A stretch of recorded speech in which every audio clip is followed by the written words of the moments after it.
In this lesson, I will show you 3 of Excel's counting functions. There are more counting functions, but I will not dive into them in these lessons. Most of these counting functions are covered in the advanced level course. Let's start with a question. What are counting functions? What they do?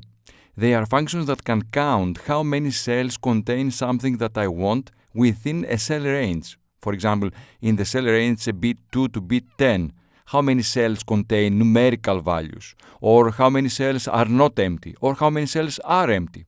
Let's see this in action. The first function I will show you is the simple count function. The count function counts how many cells in the given cell range contain numerical values. I will click on cell D2 to select it, and here I will insert the function from the Home tab, and the editing palette I will open the Sum tool. The count numbers option is the one that inserts the count function I just mentioned. I will choose the count numbers option, and the count function was inserted. It selected the range B2 to C2 as the default one, but this is not what I want here. So I will select with my mouse the range from B2 to B10, and I will press enter. The number 7 that appeared as the result is the number of cells from bit2 to bit10 that contain numerical values. The range bit2 to bit10 is a 9 cell range. If you count cells from bit2 to bit10, they are 9. However, in cells B5 and B8, there are no values, while in the other 7 cells, there are numerical values, so that's why I get number 7. It's the number of cells in the cell range that contain numerical values. Like all functions and calculations, the result is dynamic, so it automatically changes when the data changes. I will go to cell B5 and I will type a number, and I will press enter here. Notice that the result of the function is now 8 because there are 8 cells that contain numerical values in B2 to B10. I will go to cell B9 and I will press delete. Now the count has gone back to 7. I will now type the letters ABC and I will press enter. Notice that the count remained 7.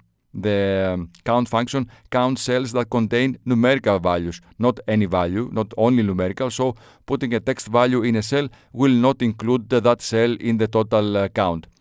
Can you think what will happen if I insert a date or time value in that range? Will that value count or not? Think about it and I will tell you in a while.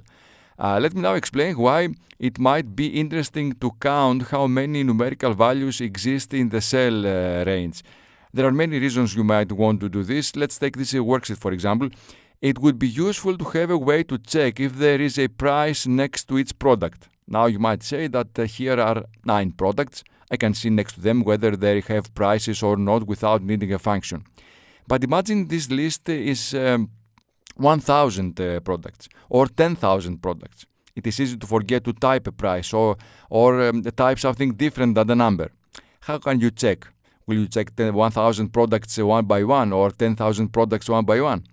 What you can do is use the count function. Using the count function, you can measure how many numerical values exist in the cell range that interests you. So, if the number of cells that contain numerical values is exactly the same as the number of your products, then you are sure you have put a numerical value next to all the products. You can't be sure that you haven't made any mistake in the value itself, but at least all the products have a price. So the value 7 here in cell D2 tells me that there are 2 products that don't have a valid numerical value beside them.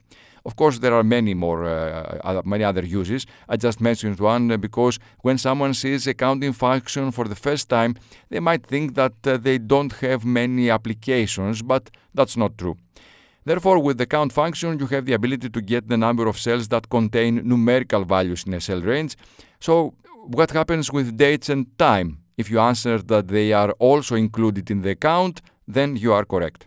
Let me remind you that the dates and times are also considered numerical values, so the count function will also count cells that contain dates or times. Generally, anything that is considered numerical data. Let's go now to the next function. This function is called COUNTA, with the A standing for all, meaning it counts how many cells contain anything as long as they are not empty. I will select the cell D5 And this time I need to search for the function because it is not located on the functions list in this button. When I want to use a function that does not appear in this list, I need to click on more functions, and now I can type the function to search for. I will write count A and I will click go. As you can see, it found the function and displayed it in the results window. Something very useful is that I can search by typing something other than the name. Let's say I don't remember the name of the function and I want to find the function that will count the number of cells. So I will delete the function name here. And in the search window, let's say that I will write the number of cells because I don't even remember the word count, and I just want to do something with number of cells. So just with this text, I will click go. Now several functions appear, and scrolling down, I can see the count A function.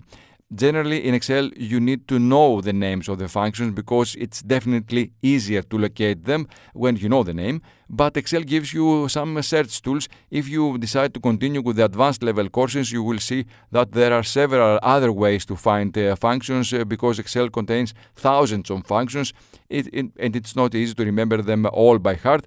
For now, you only have to deal with a few functions, so I advise you to try to remember them.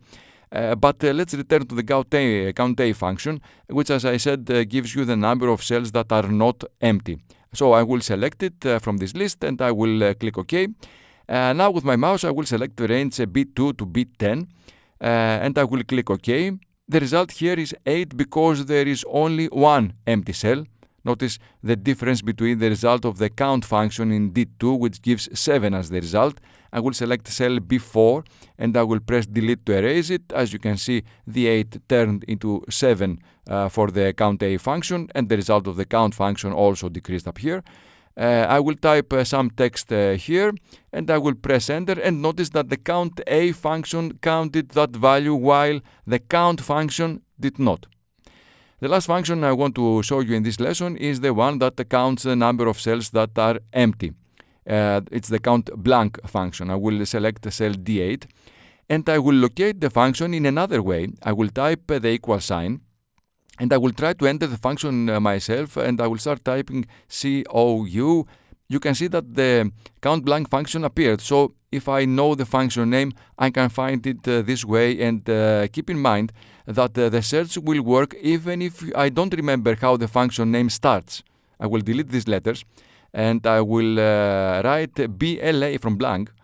Excel found the function again, so I will double click on COUNTBLANK, and instead of manually filling the parameters, I will go to the formula bar and press the FX tool.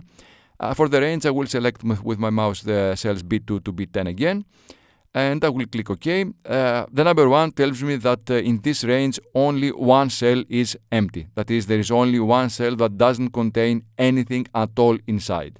You can say that the COUNTBLANK gives you the opposite result of the count A function.